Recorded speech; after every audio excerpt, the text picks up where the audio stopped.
I'm Melissa Batt, and this is God-Sized Dreams, the go-to podcast for Christian women who know they were made for more, but feel overwhelmed, exhausted, and stuck in survival mode.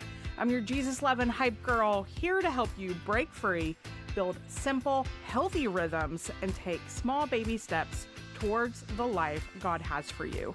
If you're ready to trade fear for freedom, you are in the right place, friend. Let's get to it. Hey, I've already recorded this episode, and I thought that I might need to add a little note here at the top of the episode. In this episode, I share a lot from my own experience working from home and leading my own ministry. But this conversation isn't really about work from home life specifically.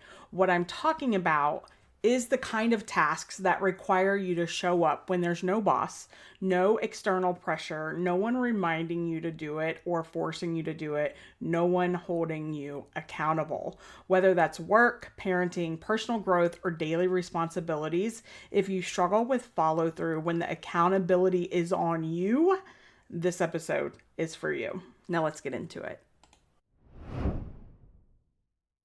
Hey friend, if you're listening to this on January 1st and you already feel a little scattered, behind, or unsure how to get back into the groove, I want you to pause for just a second and take a breath with me. Inhale, exhale. This episode isn't about big goals, and it's not about productivity, and it's definitely not about starting the year strong. This is really just an honest conversation. Consider it more of a pep talk. Because today I want to talk about something that doesn't get named very often, especially for those of us with ADHD, and that's how hard it can be to shift gears. And when I say that, I don't mean a big life transition like switching jobs or starting a whole new era. I mean the small everyday shifts, going from rest back into routine, from being present with family back into focused work, from vacation mode into real life. And honestly, sometimes from one task to another. And before we jump in, I want to remind you of something important. You don't have to do this alone, friend.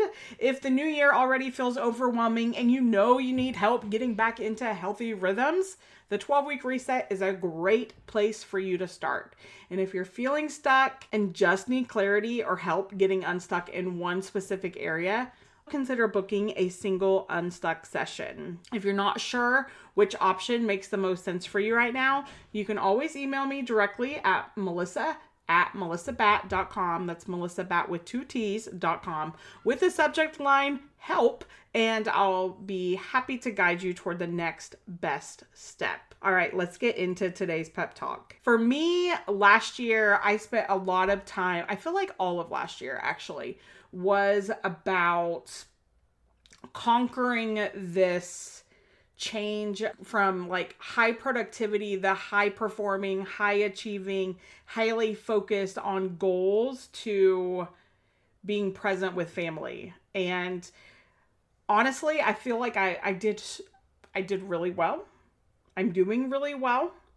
And I feel like I would give myself an A-, B+ maybe for conquering this for the weekends. I can now shut off my brain from work for the weekends most of the time.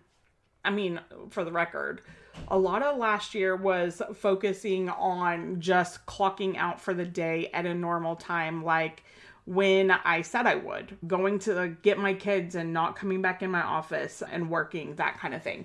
But the area where I still struggle the most is what I want to talk about in this episode, and that is going longer periods of time. Not just a weekend, but a vacation or holidays. For me, weekends are mostly okay. I feel like I've almost figured those out. But longer breaks, 4 days or more without working, that's where I really feel it.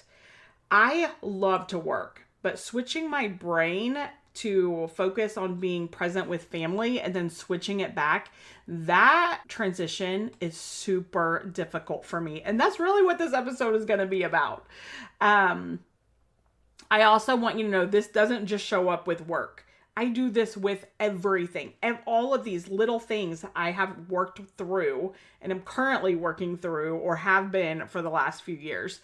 It's like stopping work to make dinner, working on something and then needing to stop and shift focus, being locked into one thing and struggling to move to the next, from quitting work to go pick up my kids, or working on a puzzle and needing to go wrap gifts. Those things, it is super hard for me.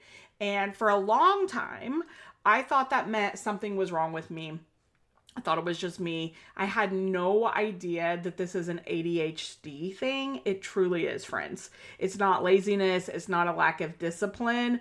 For many of us, it's simply how our brains are. I also want to say this very clearly because I think this part right here really matters. An ADHD diagnosis is not an excuse to stay stuck, but it is an explanation that removes shame. Awareness doesn't trap us, it actually frees us. It gives us language, it gives us compassion, and it reminds us that we're not broken for struggling with things other people seem to do easily. You're not failing because changing focus feels hard. You're not behind because shifting gears takes time. You're human. And for some of us, our brains truly need more support. One thing God has been reminding me of lately is this right here. Self-control is a fruit of the Spirit, which means I already have access to this. As a believer, I don't have to force it. I don't have to shame myself into it. I don't have to compare myself to someone else. Sometimes self-control doesn't look like doing more. It looks like simplifying, removing distractions, choosing presence over pressure, showing up instead of catching up. This is something I want to talk about now. One of the biggest lies we believe coming out of a break is this: I need to catch up. We assume that we can go right back to where we were when we left off. But the truth is, we don't. We don't need to catch up. We just need to show up. Do not compare your first day back to your last day before you left. That's like expecting a train to go from 0 to full speed instantly. It took time to build that momentum. It will take time to build that momentum again. And for Brenda, as a high achiever, top performer, that is something I struggle with the most because I like to stay in the momentum, and God is really challenging me in this, just being present with my family. There is more to my calling than work. And I think our focuses are multidimensional. It's layered. It's so easy for us when we have ADHD, for me anyway, to hyperfixate on something and to take a step back and to surrender. It takes discipline, it takes self-control, it takes awareness, and it hasn't happened overnight. Momentum takes time. And for those of us with ADHD, routines actually help our brains feel safer and more grounded. When possible, hear me, stay in rhythm during rest times, on vacation, or during the holidays.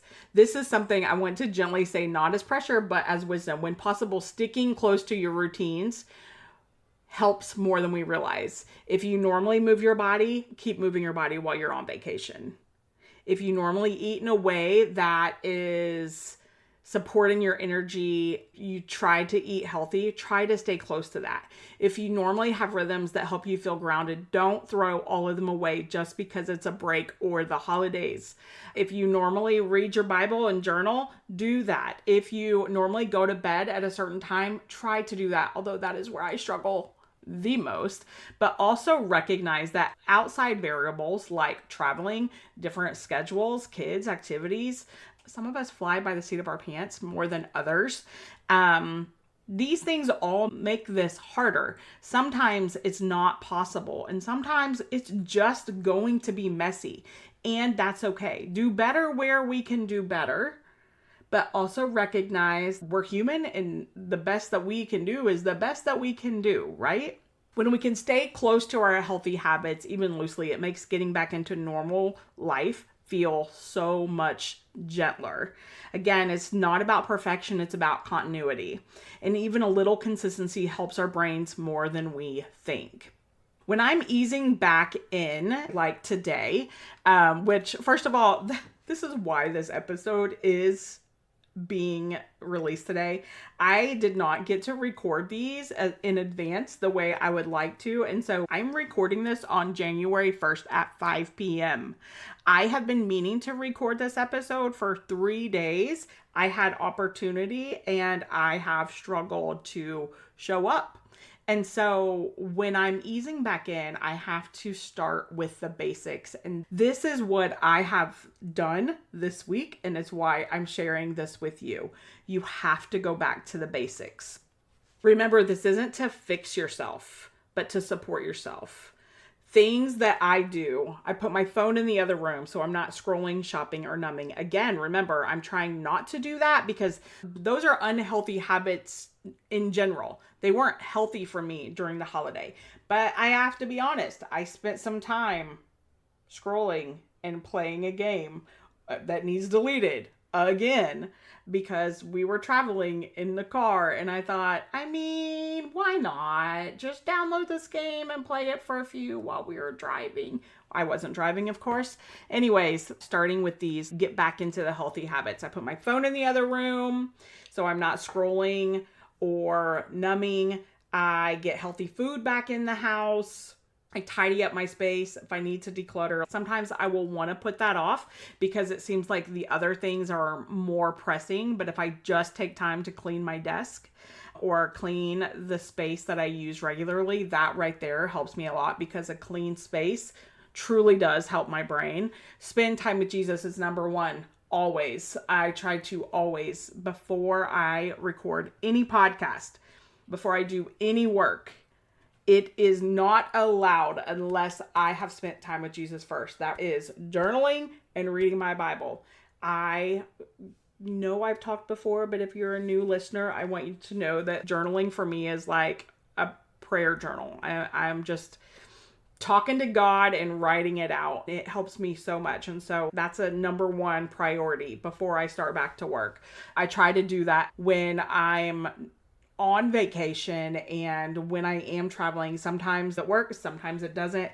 I think this time I would say I probably went 3 or 4 days without journaling and reading my Bible. Just being honest, do I love that? No, I don't, but it is what it is. Using a timer. 30 minutes, 20 minutes, 10 minutes, whatever. Setting a timer, it really helps my brain. It makes things fun. And I will say it's really about just helping me show up. Sometimes I will think I need to show up with that perfectionist type mindset of like, okay, I got to be all in and get all this done for 4 hours worth of work. I'm like, give me 10 minutes. Let me just show up for 10 minutes. And if I need to take a break, I will. But again, it's about starting and showing up, not about where I left off. Brain dumping. This is another really big one. Brain dump everything onto paper because when you've been in vacation mode, your brain has been holding on to everything. And so you probably have a to-do list a mile long, and getting it out of your head will bring relief and it'll also help you figure out where to start. Something really is better than nothing. And honestly, the reason I keep thinking about this, even when it feels vulnerable, is because I was recently reminded how powerful awareness can be. Just this past week, a coaching client had reached out to me and shared with me how much shame she had carried around her ADHD for years. And she told me that hearing me speak openly about my own struggles helped her stop seeing it as a personal failure. And it's not because I had it all figured out. And it's not because I had some perfect system, but simply because I named it and I acknowledged it. And that was such a reminder to me that when we bring things into the light, shame loses its grip. Awareness doesn't keep us stuck. It actually creates space for freedom, compassion, and growth. And so this episode isn't about what I've conquered and achieved and helping you do it, although yes, there are some things that I have achieved, I have conquered, and I'm doing way better in. But also, this episode is about me just acknowledging where I am. I did not want to work today. I wanted to do another puzzle and I wanted to play a game on my phone. I wanted to lay in bed and bed rot. I don't know. Is that what they call it? Like rot in my bed? That's literally what I wanted to do today. I have stayed up way too late for so many days and slept until noon almost every single day. And today I'm like, okay, I got to get this stuff done because it's already overdue. So again, today is about acknowledging the struggle, reminding you that it's okay if you're struggling, but also baby steps, one thing at a time. You don't have to do it all in one day. I journaled over this today, talked to God about it. A lot of this episode literally is what I wrote in my journal, what I felt like God was reminding me of as I was journaling. And so I wanted to share this with you. Again, ADHD is not an excuse to stay stuck, but you're not alone if you also struggle. If today feels slow, let it be slow. If focus feels hard, that doesn't mean you're failing. If you need time to shift gears, that's part of the process. You don't have to fear this space. You just have to walk through it gently. God is not rushed and he is not disappointed in you. Remember that in our weakness, his strength prevails. Here's your baby step for today. I don't want you to think about planning your whole year. Don't overhaul all your routines. I mean, if you can do that, great. By all means, do that.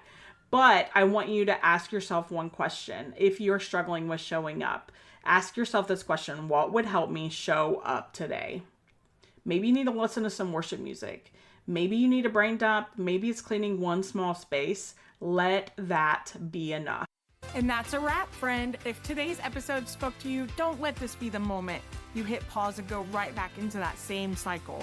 Whether you're ready to go all in and commit to breakthrough coaching, or you only want a single unstuck session right now, you'll find all the links in the show notes or on my website at Melissa Batt. That's Melissa Batt with 2 T's.com/breakthrough-coaching. Let's keep taking those baby steps together.